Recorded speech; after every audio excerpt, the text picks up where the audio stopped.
십자가는 그 당시 가장 잔인한 사형 방식이었습니다.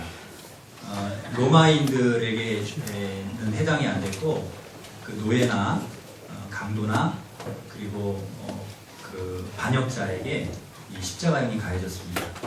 십자가형은 BC 1000년쯤에 아수르와 페르시아에서 사용하다가 이제 서방으로 전수가 되었는데요. 로마에서는 BC 1세기부터 그 십자가형이 공식화되었습니다. 그 외형은 주로 십자가 모형이고요. 그 세로 기둥은 땅에 박아두고 가로 기둥은 위에서 이렇게 거는 그런 방식이었습니다.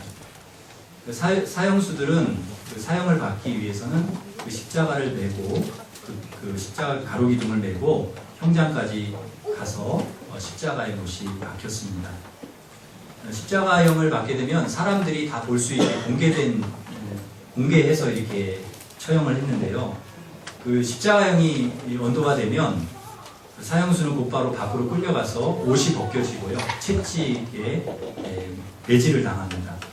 보통 채찍은 39개의 가닥으로 이렇게 이어져 있고 그 안에는 쇠구슬이 이렇게 박혀 있기 때문에 채찍으로 몸을 때리게 되면 피멍이 들고 살점이 패이기도 합니다. 어떤 채찍은 날카로운 뼈 조각이 거기 있고 또 납 조각이 붙어 있기 때문에 그것이 이렇게 채찍을 때릴 때마다 살을 이렇게 뜯어내고 그래서 피가 많이 흐른다고 합니다. 사형수는 채찍을 당한 다음에 십자가를 지고 이제 올라갑니다. 그 십자가를 사형을 당하는 곳으로 올라가는데 예수님도 그렇게 이제 십자가를 지고 가셨죠. 그런데 예수님은 워낙 그 채찍을 많이 맞으시고 또 탈진해 있는 상태였기 때문에 구레네 사람 시몬이 대신 십자가를 메고 골고다로 올라가셨습니다. 십자가에 사용되는 못은 12에서 17cm 되는 아주 뾰족한 대못입니다. 이 대못을 손바닥에 박으면 몸무게 때문에 손바닥이 찢어진다고 합니다. 그래서 이 손바닥에 박았을 때 그 손이 찢어져서 십자가에서 떨어지는 그런 죄수들이 많았다고 합니다. 그래서 대체로 전문가들의 이야기에 의하면 손바닥이 아니라 아마 손목에 못을 박지 않았겠느냐 하는 추정을 하기도 합니다. 손과 발이 대못이 박혀서 십자가에 달렸을 경우에 그 고통은 말로 다 표현할 수가 없다고 합니다. 그리고 십자가에 달릴 때는 수치와 치욕도 형벌에 이르기 때문에 그 옷을 다 벗긴다고 해요. 그래서 알몸으로 그렇게 십자가에 달린다고 합니다. 이 십자가형은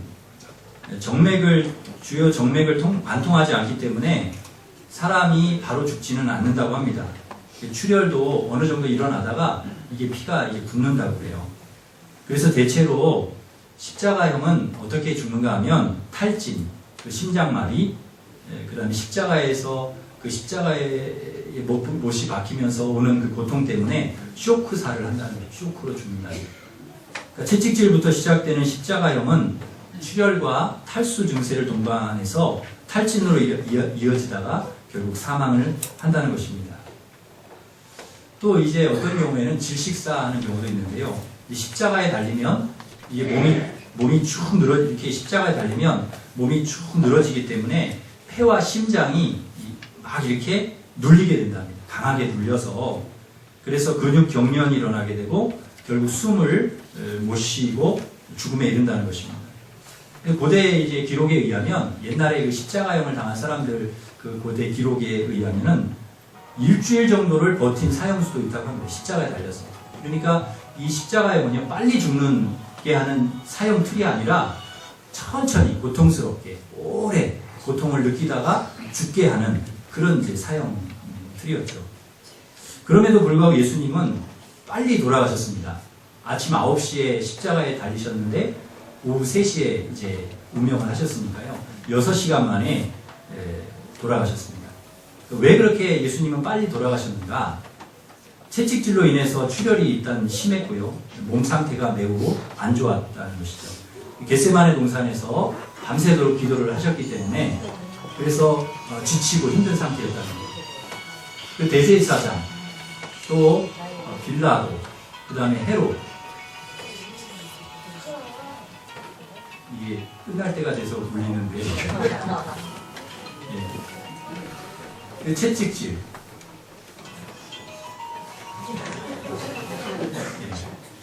잘 꺼두셔야 됩니다. 이게 설교를 하다 보면 또 이게 신경을 쓰여가지고 잘 안 되거든요. 그래서 예수님이 그 십자가를 짊어지는 과정을 통해서 탈진하고 그 상태에서 십자가를 지시고 거기에 죽으셨다는 거죠.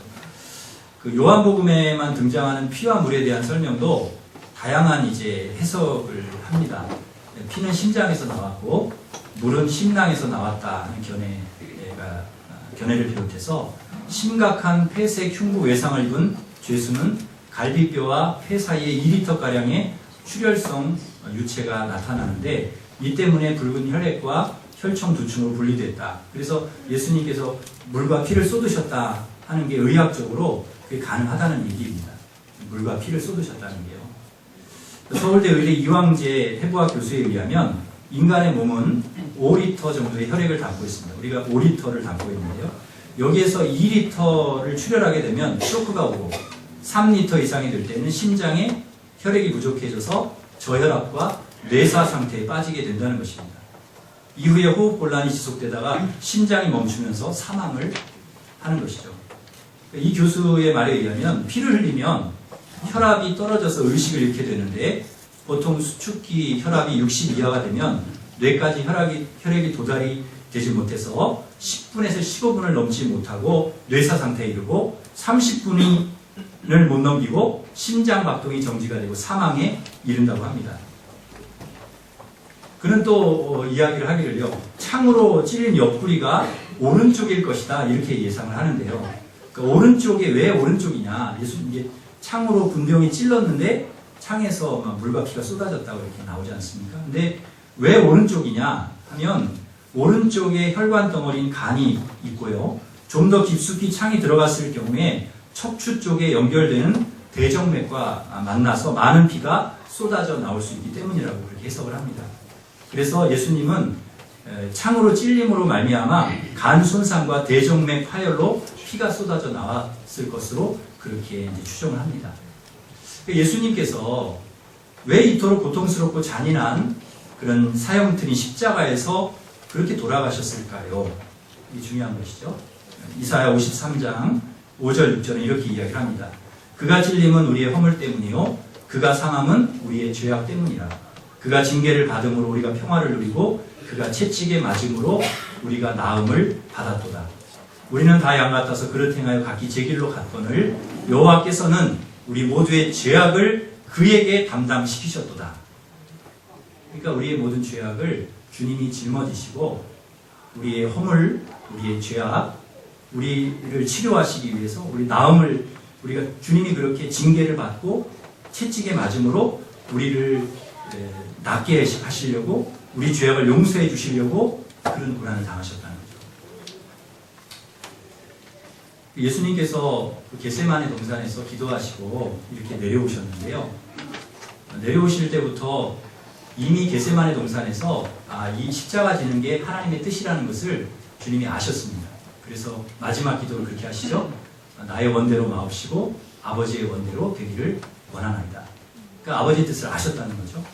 그리고 마음에 작정을 하신 거예요. 이제 십자가를 지기로 결심을 하신 거죠.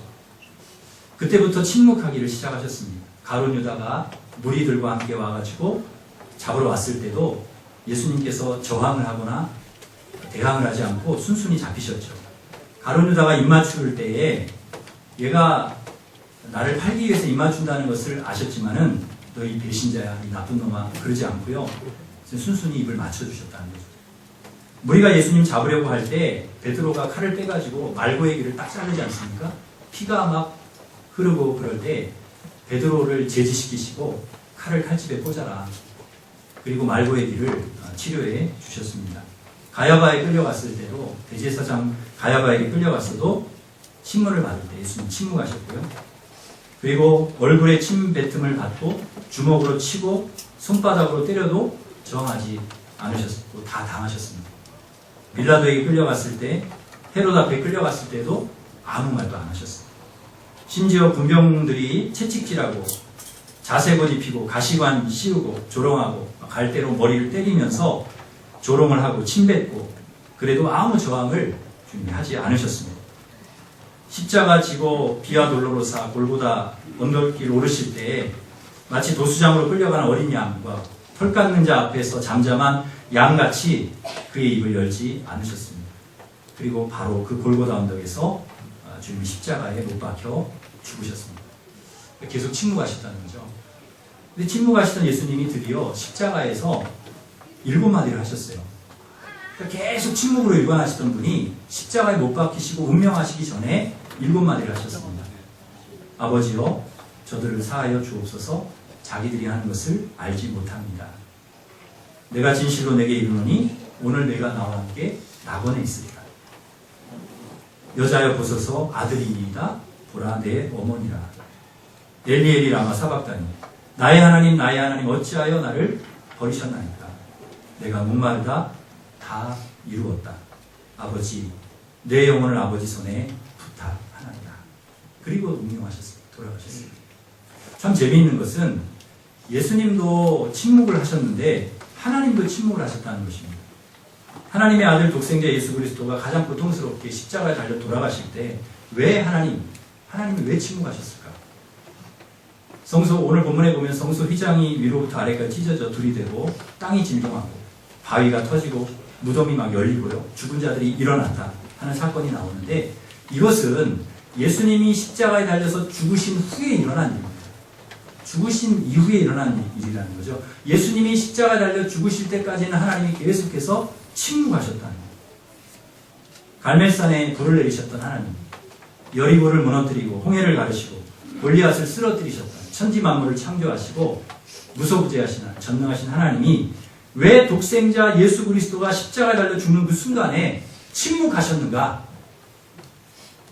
암행어사가 출두하듯이요. 암행어사 출두요 그러듯이 극적인 순간에 예수님께서 십자가에 못 박히는 그 극적인 순간에 천군 천사를 다 보내셔가지고 그 사람들을 제압하고 예수님을 구출해 주실 수도 있었을 텐데 왜 침묵하셨을까?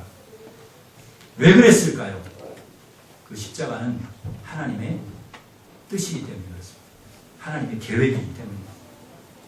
저와 여러분을 살리기 위한 십자가이기 때문에 죄에서 우리를 구원하시기 위한 십자가이기 때문에 하나님의 계획이기 때문에 예수님이 십자가에 죽으셔야 그래야 우리가 살 수 있으니까 그래야 우리가 구원받을 수 있으니까 그래야 우리가 죄사함을 받을 수 있으니까 하나님께서 그 순간에 눈과 귀를 막으시고 침묵하셨다는 것입니다. 예수님도 하나님 뜻을 아시니까 침묵하시고 하나님도 눈물을 흘리면서 침묵하셨습니다. 누구를 살리기 위한 것이냐? 바로 저와 여러분을 죄 가운데서 구원하시기 위한 나를 위한 십자가, 이 십자가의 은혜를 여러분 사랑을 여러분 꼭 기억하시고 예수 그리스도를 나의 주님으로 영접하고 이 십자가의 놀라운 은혜를 누리며 살아가는 저와 여러분이 되시기를 바랍니다. 기도하겠습니다. 하나님, 십자가는 나를 위한 십자가입니다. 주님이 그렇게 고통스럽게 십자가에 죽으신 것은 나를 살리기 위해 죄 가운데 죽을 수밖에 우리를 구원하시기 위한 십자가입니다. 그래서 예수님께서 마지막까지 엘리 라마 사박다니 나의 하나님 어찌하여 나를 버리셨습니까? 외치실 때에도 주님께서 귀를 막으시고 하나님 귀를 막으시고 눈을 막으시고 하늘이 까맣게 될 정도로 하나님 보지 않으시려고 하시고 그렇게 해서 우리를 구원해 주셨음을 그렇게 우리를 사랑하셨음을 우리가 기억하게 하여 주시옵소서.